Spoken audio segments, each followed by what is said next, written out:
Hello there and welcome back to another edition of Forza Top Gear Laps. Today we're taking a look at some German cars and we kick things off with the 2018 Porsche 911 GT2 RS. 691 horsepower, 553 foot-pound torque, 3,197 pounds of weight. It is the most powerful and most torquey car here today. At the time of this recording, this is currently the quickest car around the Nürburgring, production car at least. While I don't particularly care about the Nürburgring, it needs to be one hell of a car to get that honour, and well, the 911 GT2 RS is one hell of a car. The stats are ridiculous, it looks pretty ridiculous, I quite like it. It's my favourite of the modern day Porsche 911 range, although there's many of them.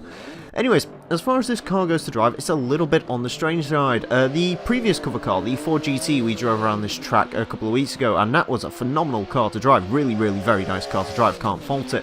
911 GT2 RS is very quick, it's actually pretty good.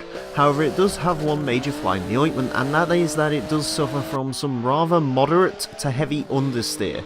There's quite a lot of understeer in this car. Usually I don't notice understeer too much, I actually quite like it as a handling property. But in this car, there really is quite a lot of it. But honestly, if that was rectified, everything else on this car is perfect. I really like it. Some cars have understeer just to avoid the front end lift, or maybe it's just to avoid it throwing you into a tree or something, but it is quite a weird handling characteristic. Next up, 2015 Audi RS6 Avant, 552 horsepower, 516 foot-pound torque, 4,266 pounds of weight. This is the heaviest car here today. If you want supercar performance, but you happen to have a family and a dog, these Audi estate cars are usually pretty darn good. A lot of people do like the Audi RS6. Me personally, I much prefer its younger brother, its smaller brother, the RS4. And driving the RS6 today, well, it plainly showed me why I prefer the RS4 to the RS6, because this is not a nice car to drive. I don't know what it is about this. I've driven this car before and it's not usually this bad, but today, just driving it, it felt really bad. It feels odd. It's got really sort of soft suspension, which you wouldn't really expect for one of these hardcore Audis, which is its first issue, and that sort of lines up into its second issue, which is this car has a lot of weight, and it seems to transfer it round a bit weird. Coming through the follow-through here, sort of trying to do this quick left-right complex through here, the car was having major difficulty. I'd be turning the wheel, and it would only start turning itself after a couple of seconds. On top of that, it does like to rotate itself around a bit. Some four-wheel drive cars do suffer from this. The Lamborghini Aventador is one that comes to mind, but it's usually mid-engine cars that have a lot of weight in the middle, so the RS6 really is a bit of an odd car. Next up, 2012 Mercedes-Benz C63 AMG Black, 510 horsepower, 457 foot-pound torque, 3,854 pounds of weight. This, of course, one of the glorious Mercedes AMGs back from when AMG was mental. Nowadays they build sort of slightly more sensible cars, more track-ready, focused vehicles. But back when they built this Black, yeah, it was all about the fun, and this car is a huge amount of fun, as you'd expect. It is rear-wheel drive, has about 500 horsepower. If you like your muscle cars not from America, this is a great choice. This and the Jaguar XKRS. I'd probably go for the XKRS because I think it looks better, but the C63 is a pretty cool car, really very cool, probably one of my favourite AMG cars. As far as it goes to drive, it is decent. It handles very much like an old muscle car, not so much like your modern muscle cars, your GT350R and your Z28. This handles much more in line with, say, the Hellcat, although it's not quite as bad as the Hellcat was to drive. And a couple of other cars from that generation, Shelby GT500 and so on and so forth. It has slightly more handling though, those two, slightly more traction, though obviously a lot more luxury. But yeah, the C63 is very similar to those cars in the way it drives. I like it a lot. Of course, if you are going to drive this car, just watch out for the heaviness, because it does feel very heavy. Some people might not like that, but for me personally, it doesn't particularly affect me. Next up, 2014 BMW M4, 431 horsepower, 405 foot-pound torque, 3,389 pounds of weight. We previously saw what happens when you develop a sports coupe purely for fun, and now you see what happens when you develop a sports coupe purely for seriousness. The BMW M4 car I don't particularly like. I don't really like many of the modern day BMWs. The M2's probably the only exception, that and the M4 GTS, because that's a little bit weird as well. But BMWs for me these days are very sort of soulless, formulaic. They're basically all pretty much the same in my book. The BMW M4 though is a pretty good car. Of course, you see it here in the reverse gear livery. In fact, this is the first car to ever take on the course in a reverse gear livery. However, the reason for that is just because I couldn't bother to change the colour, and I do quite like the way this livery turned out. As far as the car goes to drive, it is a solid car to drive, very nice car to drive. does have one major issue. You sort of saw it coming out of the hammerhead there. This car has a really violent gearbox. I don't know why, but its shifts are very weird, and they like to chuck the rear end of the car out. It really messes with the power on this car. I was actually finding out with a few of the cars here today. The gearboxes on them are a little bit violent, a little bit herky-jerky. The RS6 Avant suffered from it as well. Yeah, not really sure what that's all about, but the M4 is a solid enough car as it is, although there's plenty of sports coupes for you to choose from. Next up, we go back to Audi, another Audi in fact, 2011 Audi RS3 Sportback, 335 horsepower, 332 foot-pound torque, 3,472 pounds of weight. Similar to the RS6 Avant, this is a practical, fast car, very fast car actually, 335 horsepower as far as hot hatches goes. Is pretty darn insane. It's only really beaten out by the Focus RS and the A45, and this came along a long time before those did. Of course, this is the previous generation of the Audi RS3. Not quite as quick as the modern one, but in my opinion I prefer this one purely because it has 5-cylinder power. I do love me a 5-cylinder engine. It sounds absolutely fantastic. I do quite like the RS3 Sportback. Probably wouldn't be my choice when it comes to hot hatches. There's just plenty of other cars which I prefer over this one. I'm not really much of an Audi man, not really much of a German car fan. Really, they're all a bit too serious for me. But the RS3 Sportback is probably one of my more favourites of the German hot hatches. I'd go for this over, say, an A45 AMG, that's for certain, because it drives better than an A45 AMG. It is a good car to drive. It does have some very slight understeer, sort of what you'd expect from a four-wheel drive car. It's nowhere near as bad as it is in, say, an A45 AMG. It's probably a little bit worse than you'd find in, say, an Evo or an Impreza of this era. But yeah, the RS3 Sportback, pretty solid car. If you want to try a hot hatch, which is a little bit different because not many people use the RS3 in Forza these days, that is one to go for. Although, if we're speaking about hot hatches, we cannot ignore this one. This is the 1992 Volkswagen Golf GTI 16-valve Mark II, 139 horsepower, 120 foot-pounds, or 2,425 pounds of weight. Yes, while it's not quite on the same level as the Audi, the Golf GTI is probably the most iconic hot hatch of all time. Some people believe it to be the first hot hatch of all time. That's not exactly true.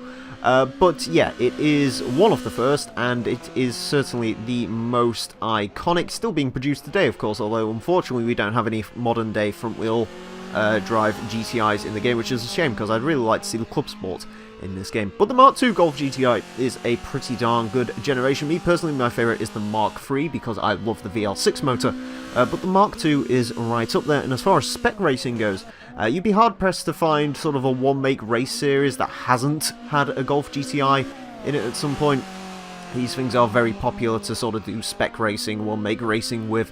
And, you know, it's not hard to see why. Although, admittedly, driving the stock one, not particularly great. I mean, it's a fine car to drive, definitely decent for its era. Most hot hatches of this era have really awful differentials that like to spin the wheels, and they don't handle particularly good. The Mark II is a very fine driving car. It won't set your world on fire. Me personally, I think the Mark I, the Rabbit, is much more fun to drive than the Mark II is. The Mark II is a little bit heavier and so on and so forth, and the Mark III definitely has the speed. But it is a good middle ground, and again, you can build a very quick race vehicle out of these, and a very fun race vehicle if you get a field of them together. Next up, we go classic now, the 1955 Porsche 550 Spider. 109 horsepower, 95 foot-pound torque, 1,510 pounds of weight. It is the least powerful, least torquey, and the lightest car here today. I did decide to go for a couple of classic cars in this episode, and the 550 Spider was one that I couldn't really ignore. I was sort of looking through the Porsches, seeing if I could find anything interesting, and this popped up. Of course, it is in the little bastard paint job, which it absolutely does need to be. Why would you run a 550 in any other way? Now, on this show, I've actually had a pretty good experience with classic Porsches. The only other one I can think we've had is the 1970 Porsche 914/6, and that was a very, very good car to drive. I really like the way that car drives, because you can take so much speed through the corners, it inspires so much confidence. The 550 Spider, while it does have wallowy, rolly suspension, which you can sort of see, which the 914 didn't, this is still an excellent car to drive. It inspires so much confidence through the corners. You actually want to challenge yourself to see how much speed you can take through the corners in the 550 Spider. It is a very, very fun car to drive. Very quick car as well, actually. If you can sort of get the speed down the corners just right, this thing is phenomenally quick for what it is. It's only an E-Class car. But, you know, it's taking speed through the corners that most modern-day cars can't handle. It is a great car to drive. I'd be interested to see what happens when you actually spec one of these up. I can't imagine you can stick too much more power into it, but I can bet you can make this thing an absolute handling machine and a really quick car around courses with a lot of corners. And finally today we have the 1954 Mercedes-Benz 300 SL Gullwing. If I'm going to use classic German cars, I can't miss this one out. 241 horsepower, 217 foot-pound torque, 2,960 pounds of weight. Possibly the most iconic German car of all time that isn't a Volkswagen Beetle. The Gullwing Mercedes is well renowned, probably one of the most valuable German cars of all time as well. Yeah, an absolutely incredible car. One that is often considered to be the first supercar by some people. I'm not one of those people, but I can definitely see why. And also, I will admit, while I was sort of going around on the replay, you sort of realise how pretty this car actually is. It really is a rather cool looking design, and I definitely prefer the Gullwing over the convertible. As far as this car goes to drive, while it may be very, very pretty, it isn't a pretty car to drive. You can see it sort of leaning through the corners here. Yeah, this is a big, soft old GT car to drive. There is no qualms about it. Kind of reminds me of the E-Type from a couple of weeks ago. That was also very sort of wallowy and not exactly built for track use, and the 300 SL expands upon that massively. I will say this is nicer to drive than the E-Type in my personal experience, but yeah, it's still not exactly a handling machine. Saying that though, I have seen some pretty quick built-up versions of the 300 SL. If you put it on lower suspension, which does make it look a bit ridiculous, stick some tyres on it and all the rest of it, it can actually be a pretty competent handling machine, and I've certainly seen them be rather quick. On to the leaderboard then, and unsurprisingly the Porsche 911 GT2 RS is the quickest car today. What is surprising, however, is just how high up the leaderboard it goes. It goes into 5th place with 112.657. It is 0.5 seconds quicker than a brand new Ford GT, and that is a very, very quick car, we know. It's only slightly off the Nissan R390, which is a very, very quick car, which we know. Despite the understate, that car is extremely quick. Moving down some more, 39th place, Mercedes-Benz C63 AMG Black with 120.145. Just below that, in 40th place, we find the Audi RS6 Avant with 120.389. Both of them slightly quicker than the BMW M6, about where you'd expect. The RS6 could be quicker if it didn't have all of its awful handling traits. In 47th place, we find the BMW M4 with 122.233. While that does make it 0.2 of a second quicker than an Audi RS5, interestingly enough, it is 0.2 of a second down on a Dodge Challenger Hellcat, which I found pretty extraordinary when you consider, you know, they're both very different types of vehicles. In 68th place, we found the Audi RS3 Sportback with 125.988. Interestingly enough, it is 0.2 of a second quicker, only 0.2 of a second quicker than a Volkswagen Golf R, which is basically the same car but with a lot less power, which is rather interesting. Slightly down on an Evo as well. It's about where you'd expect it to go. In 94th place, we have the Porsche 550 Spider with 132.159. It is a very, very quick E-Class car, as it turns out. Very quick for an E-Class car.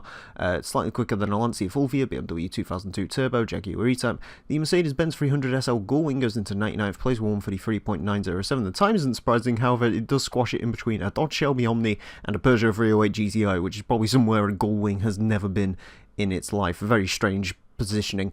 And finally, in 106th place, we find the Volkswagen Golf GTI 16-valve Mark II with 135.475. It is not particularly near anything. It is very, very slightly slower than a Nissan 240SX, very slightly quicker than a Porsche 914. Not really too much to compare it to at this time. Anyways, I hope you've enjoyed this episode of Forza Top Gear Laps. Next time, we're going to be rounding off the regional episodes with a look at Italian cars, so join me for that. Until then, farewell.